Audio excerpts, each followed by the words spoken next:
It appears that Representative Marjorie Taylor Greene is a little confused. On Friday, the conservative-dominated Supreme Court rejected an appeal from the Biden administration to keep the non-LGBTQ parts of the new Title IX rules issued this year in place, while the lawsuits concerning the LGBTQ community are able to work their way through the court system.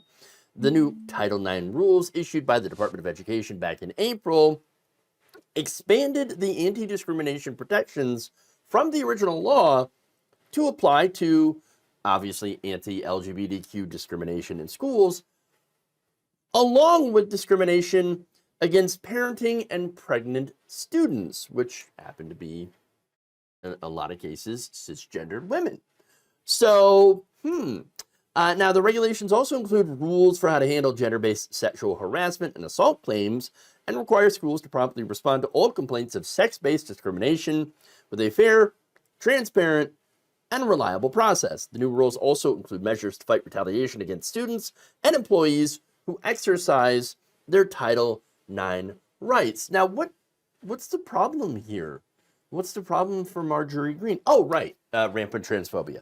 Apparently, Greene believed that the court rejected protections for transgender students when, in reality, the court was rejecting protections for pregnant and parenting students to go forward. She wrote, quote, "Great victory for girls and women." Really? Are you sure about that? Are you really sure? Did you take 2 seconds to read it? And the answer, of course, is no. Now, this is also a great example of transphobia hurting cisgender women.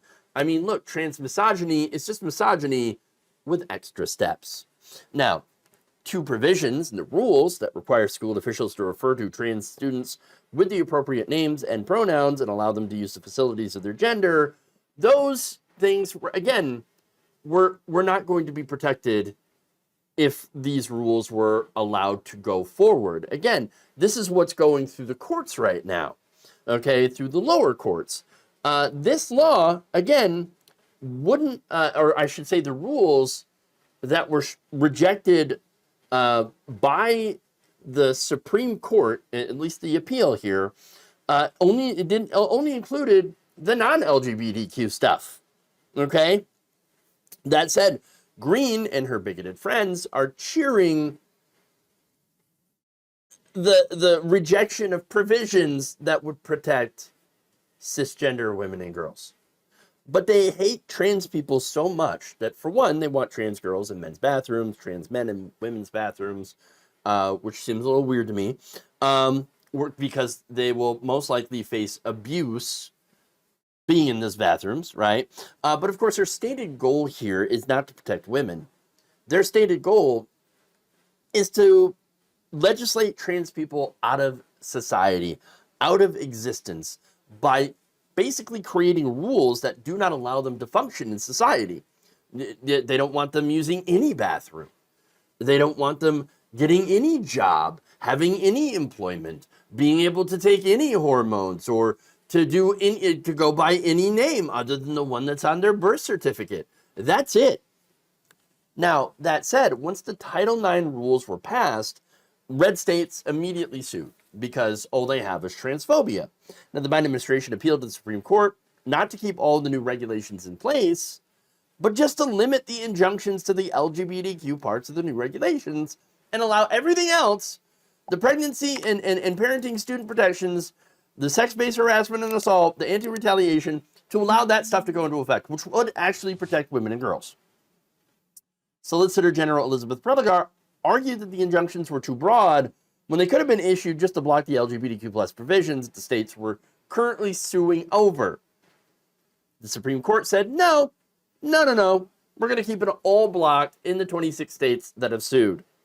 In her dissent, Justice Sotomayor wrote that a majority of this court leaves in place preliminary injunctions that bar the government from enforcing the entire rule, including provisions that bear no apparent relationship to respondents' alleged injuries.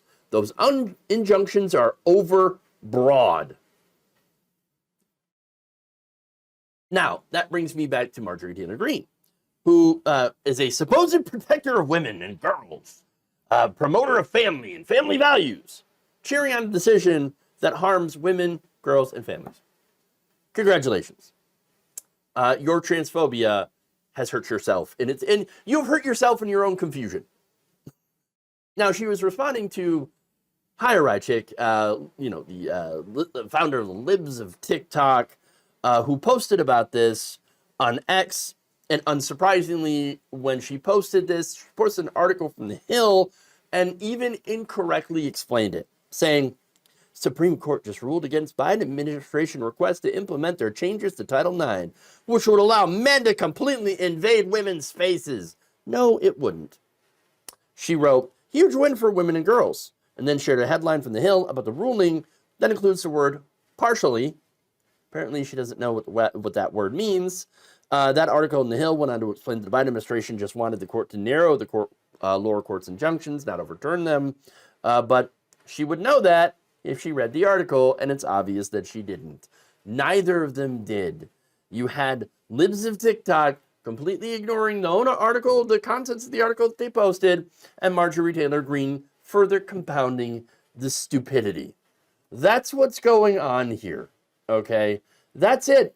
I mean, yes, what do you expect from Jewish space lasers? That lady, but still, one has an hugely influential social media account with millions of followers, and the other is a literal sitting congresswoman, okay? And neither of them could be asked to do 2 seconds of freaking reading about what they're even posting about. 2 seconds. That's all it literally takes. Again, their transphobia has blinded them. Their hatred of minorities, their hatred of people who are downtrodden and oppressed. Legendary. And how deeply it blinds them. They will hurt themselves, they will hurt women and girls in order to hate trans people. That's how it always works out.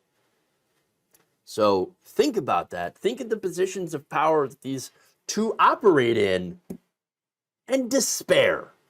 Thank you for watching. If you enjoyed this video, please like, share, subscribe, hit the bell icon in order to get notified whenever a new video is released. And if you want to support independent, progressive media through this difficult time where it seems like everybody is shutting down, you can become a member on our YouTube page, you can become a subscriber on Facebook, or you can go to my Patreon. It's patreon.com/Jeff Waldorf. Thank you.